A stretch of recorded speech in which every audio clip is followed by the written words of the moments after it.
Good morning class. कैसे हैं आप लोग? आशा करते हैं कि आप सबको घर में सुरक्षित है। आज का जो हमारा टॉपिक है वो पॉलिनोमियल्स को है। पिछले क्लास में हम लोगों ने पॉलिनोमियल्स का शुरू किया था, तो बहुत कुछ हम लोगों ने पॉलिनोमियल्स के बारे में डिस्कस भी कर लिया था। तो चलो देख लेते हैं आप लोगों को कितना याद है। ठीक है, बता सकते हो पॉलिनोमियल्स क्या है? पॉलिनोमियल्स कांस्टेंट इनटू वेरिएबल, बिल्कुल सही, to the power whole number रहता है हमेशा, और यहाँ पर एक्सप्रेशन रहता है। ये एक मल्टीलिंग्विस्टिक एक्सप्रेशन है जिसमें एक कांस्टेंट वेरिएबल के साथ मल्टीप्लाई रहता है और ये वेरिएबल का पावर हमेशा होल नंबर रहना चाहिए। इसको हम लोग एक पॉलिनोमियल कहते हैं। ठीक है, जनरल एक्सप्रेशन है इसका। तो तुम लोग अभी मुझे एक ऐसा एग्जांपल बताओ जो कि पॉलिनोमियल ना हो। हाँ, 3√x। ये पॉलिनोमियल क्यों नहीं है? क्योंकि 3 into X to the power 1/2, X to the power 1/2 ये एक होल नंबर है क्या? नहीं है, तो इसीलिए ये पॉलिनोमियल नहीं है। ठीक है, अच्छा ठीक है। तुम लोग अभी मुझे क्वाड्रेटिक पॉलिनोमियल का एग्जांपल दे सकते हो? हाँ, 3x² - 2x + 2। अच्छा, ये क्वाड्रेटिक पॉलिनोमियल क्यों है? बिल्कुल सही, क्योंकि इसका डिग्री कितना है? 2 है, राइट? ठीक है, तो तुम लोग क्या मुझे अब ये बता सकते हो इसके रूट्स कितने निकलेंगे? अच्छा 2। ओके, इसके जीरोस नहीं बता सकते? चलो ठीक है। अच्छा, इसके जीरोस के ज्योमेट्रिकल मीनिंग कैसे होंगे ये बता सकते हो? नहीं। ठीक है, तो आज हम लोग ये डिस्कस करेंगे the geometrical meaning of the zeros of a quadratic polynomial. ठीक है, तो आज का हमारा टॉपिक क्या है? ज्योमेट्रिकल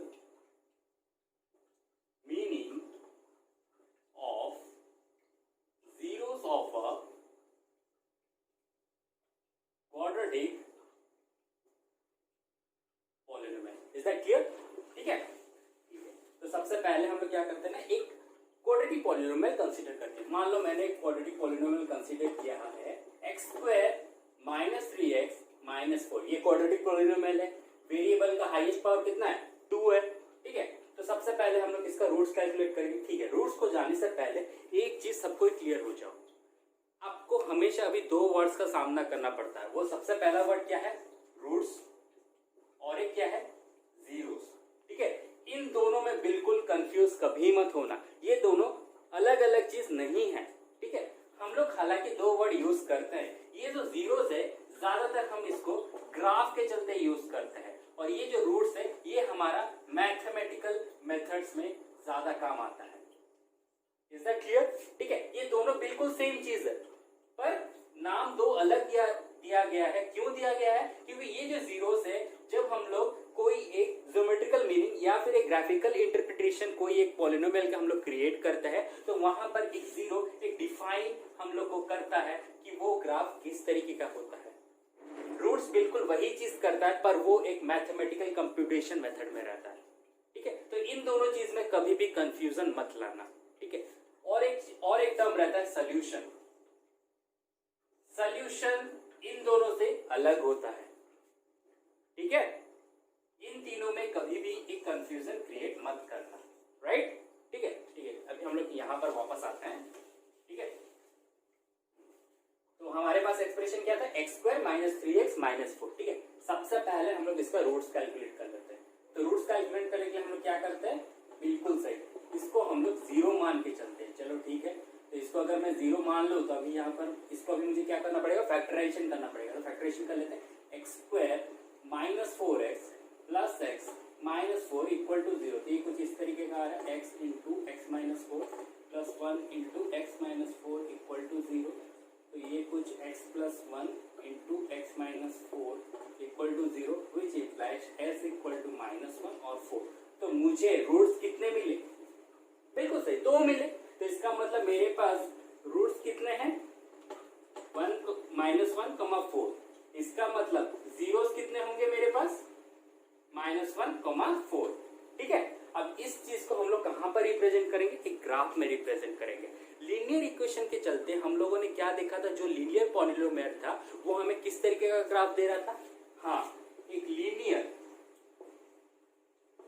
पॉलिनोमियल हमें एक स्ट्रेट लाइन देता था,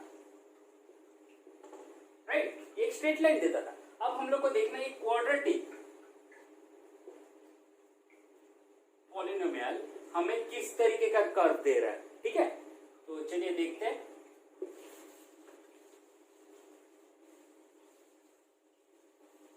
सबसे पहले हम लोग क्या करना है, कुछ वैल्यू असाइन करना है, जैसे कि हम लोगों ने लीनियर में असाइन किया था, ठीक है। तो चलो ठीक है, यहाँ पर हम लोग कुछ वैल्यू असाइन कर लेते हैं।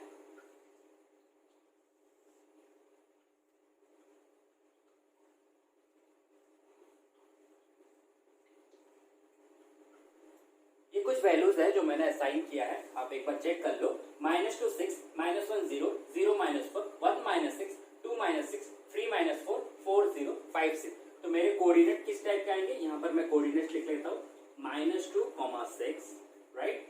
फिर -1, 0, 0, -4, और क्या है 1, -6, 2, -6, फिर 3, -4, फिर 4, 0, और एक कोऑर्डिनेट क्या है मेरे लिए 5, 6, राइट। ठीक है, अब इस कोऑर्डिनेट को लेकर हम लोग क्या ड्रॉ करेंगे, एक ग्राफ ड्रॉ करेंगे। अब ये देखते हैं इस कोऑर्डिनेट के चलते हम लोगों को ग्राफ में किस तरीके का प्लॉटिंग मिलता है, किस तरीके का कर्व हम लोग ड्रॉ कर सकते हैं, ठीक है।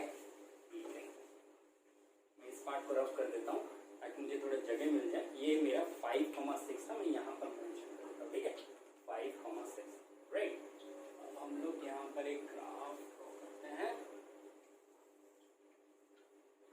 ठीक है। ये मेरा x है, ये y है, y that is equal to p of x। y equal to p of x क्यों है, क्योंकि अभी जो भी वैल्यू हम लोग का p ऑफ x हम लोग को मिलने वाला है वो कहाँ ये होगा, y में कहीं पर लाया होगा, ठीक है।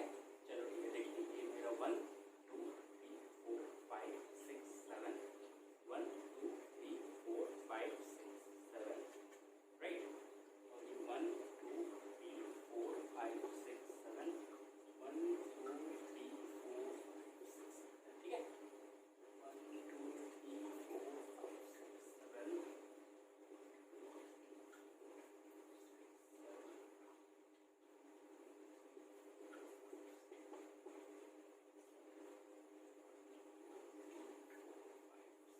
राइट। ठीक है, कोऑर्डिनेट ड्रॉ करते हैं, थोड़ा ध्यान से देखो सब। -2, 6, ठीक है। सॉरी, ये मेरा नेगेटिव पार्ट है सारा, हाँ ये मेरा सारा नेगेटिव पार्ट है, राइट। ये भी मेरा नेगेटिव है, राइट। ठीक है, अब देखो -2, 6, -2, 6 मतलब ये मेरा कहीं यहीं पर आने वाला है, राइट, पहला वाला पॉइंट, ठीक है। फिर -1, 0, -1, 0 ये कहीं यहीं पर आने वाला है, सही कहा मैंने, ठीक है।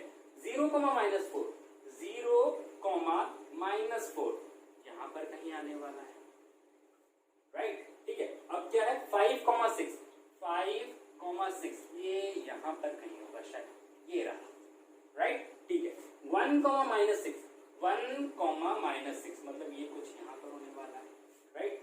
2, -6, 2, -6 यहाँ पर कहीं आने वाला है, राइट। 3, -4, 3, -4 मतलब यहाँ पर कहीं ये पॉइंट आने वाला है, राइट। ठीक है, 4, 0, 4, 0, राइट। ठीक है, अब हम लोग को क्या करना है, इस कोऑर्डिनेट में हम लोग को कर्व ड्रॉ करना है। चलो ठीक है, इसको ज्वाइन कर लेते हैं जरा। यहाँ से कुछ इस तरह है, कुछ इस तरह है, कुछ इस तरह है, कुछ इस तरह है, और ये रहा। अब ये कर्व तुम लोग को दिख रहा है, ठीक है। क्या ये एक स्ट्रेट लाइन है, नहीं ये एक स्ट्रेट लाइन नहीं है। तो इस टाइप के कर्व को हम लोग क्या कहते हैं, सबसे पहले ये जान लो, इसको हम लोग कहते हैं एक पाराबोला, ठीक है। और ये किस टाइप का पाराबोला है, ये एक अपवर्ड ओपन पाराबोला है, ठीक है। कैसा पाराबोला है, अपवर्ड ओपन पाराबोला है, ठीक है। इसका मतलब पाराबोला कितने टाइप के होते हैं, 2 टाइप के होते हैं, ठीक है। पाराबोला 2 टाइप के होते हैं, यहाँ पर पाराबोला, ठीक है। कितने टाइप के होते हैं, 2 टाइप्स के। सबसे पहला क्या है, इस तरह, इसको क्या कहते हैं, ओपन अपवर्ड, मतलब अपवर्ड ओपन पाराबोला, ठीक है। कुछ भी बोल सकते, ओपन अपवर्ड या फिर अपवर्ड ओपन पाराबोला। और एक क्या होता है, सेकंड टाइप क्या होता है, ये क्या है, downward open parabola. Is that clear. तो हम लोगों को एक क्वाड्रेटिक पॉलिनोमियल किस टाइप का कर्व दे रहा है, एक पाराबोला दे रहा है। अब ये पाराबोला कितने टाइप के, 2 टाइप के। सबसे पहला है अपवर्ड ओपन पाराबोला, दूसरा टाइप क्या है, डाउनवर्ड ओपन पाराबोला। अभी जो हमारे पास क्वाड्रेटिक पॉलिनोमियल था उसने हमको किस टाइप का पाराबोला दिया, एक अपवर्ड ओपन पाराबोला हम लोग को दिया, ठीक है, अब आते हैं इसके ज्योमेट्रिकल मीनिंग में। ठीक है, तो ज्योमेट्रिकल मीनिंग क्या था, कितने बार वो एक्स एक्सिस को कट करता है, कहां पर कट किया है, एक है ये पॉइंट और एक है ये पॉइंट। इसका मतलब इसका जो जीरोस है वो एक्स एक्सिस को दो जगह में कट कर रहा है। इसका मतलब ये दोनों उसके जीरोस है, राइट। मतलब जीरोस के मतलब क्या है, इस पॉइंट के जो वैल्यूज रहते हैं अगर मैं इनको इस पॉलिनोमियल में डाल दूं तो मुझे क्या मिलेगा, p ऑफ वो वैल्यू मेरे को जीरो देगा, राइट। ये चीज क्लियर है, मतलब ग्राफिकल रिप्रेजेंटेशन कैसा होता है। ठीक है, अब बात ये आता है कि क्या हम लोग के पास ऐसे कंडीशन आ सकते हैं जहां पर बिल्कुल जीरोस ना हो या फिर एक जीरोस मिले, तो उस टाइम पैराबोला कैसे ड्रॉ करेंगे, उस टाइम एक ग्राफ के ऊपर पैराबोला कैसा होगा। ठीक है, तो अभी हम लोग उस टॉपिक में बात करेंगे जहां पर हम लोग the number of possible ways we can draw a parabola in X Y plane with the help of a quadratic equation. ठीक है, चलो वो थोड़ा बात कर लेते हैं। ठीक है,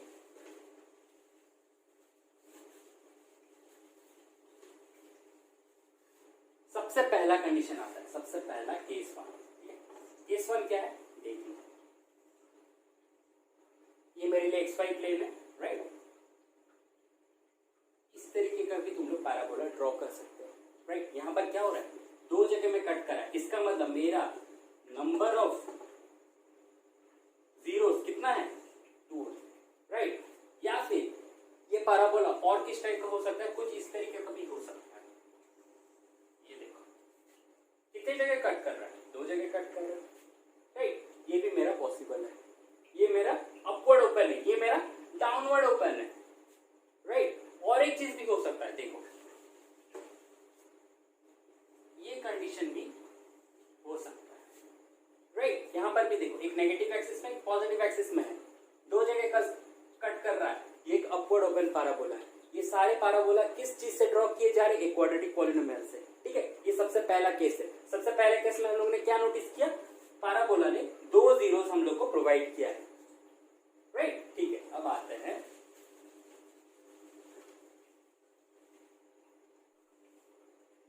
हम लोग सेकंड केस में। ठीक है, केस 2, क्या हम लोग को एक पैराबोला के थ्रू एक जीरो रिप्रेजेंट कर पाते हैं, कर सकते हैं। कैसे, ये देखो एक्स वाई प्लेन है,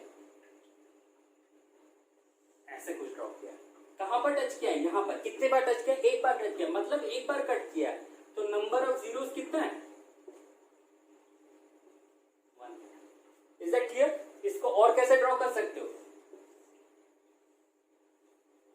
इज दैट क्लियर। ठीक है, जीरोस कहां आकर होते हैं, एक्स एक्सिस पे। एक्स एक्सिस में उस कर्व को क्या करना चाहिए, कट करना चाहिए या फिर टच करना चाहिए। यहां पर देखो बस एक बार कट कर रहा है, यहां पर देखो बस एक बार कट कर रहा है, इसका मतलब number of occurrence of zeros कितना है, 1 है। ठीक है, अगर मेरा number of occurrence of zero 1 है तो आपको पता चल गया मेरा पैराबोला कैसा ड्रॉ होगा। ठीक है, अब आते हैं थर्ड केस में, बिल्कुल जीरो नहीं है, राइट। तब पैराबोला कैसा होगा वो देखो। इसका मतलब क्या होना चाहिए, वो बिल्कुल एक्स एक्सिस को टच नहीं करना चाहिए, तो ये कुछ इस तरह होगा, राइट। वेरी गुड, नहीं तो मैं इस तरह भी लिख कर सकता हूं। ठीक है, ये चीज क्लियर है।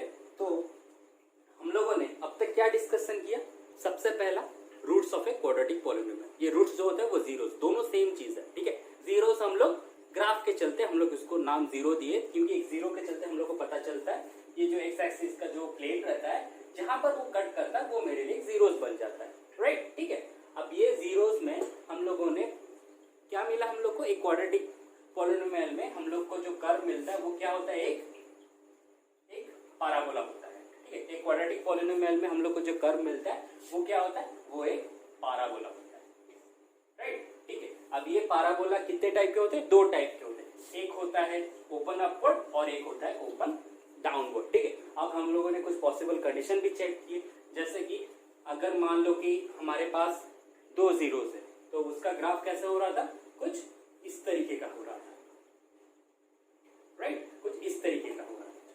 ठीक है, अब जब हमारे पास मतलब एक ही जीरो थे तो तब हमारा ग्राफ कैसे हुआ, कुछ इस तरीके का हुआ। जब हमारे पास बिल्कुल जीरो नहीं हुए तो उसका प्लॉटिंग कैसे हुआ, कुछ इस तरीके का। ठीक है, तो इसको लेकर जो भी प्रॉब्लम है अब तक आप उसको थोड़ा प्रैक्टिस कीजिए, जैसे कि आपका आपका एक्सरसाइज 2.1 है, ठीक है। और इसके आगे हम लोग पढ़ेंगे क्यूबिक के बारे में, नेक्स्ट क्लास डिस्कशन करेंगे, ठीक है। इसके वर्कआउट में अगर आपको कोई डाउट आता है तो हम लोग नेक्स्ट क्लास में इसके बारे में डिस्कशन करेंगे, ठीक है। तो आज के लिए इतना ही, थैंक यू।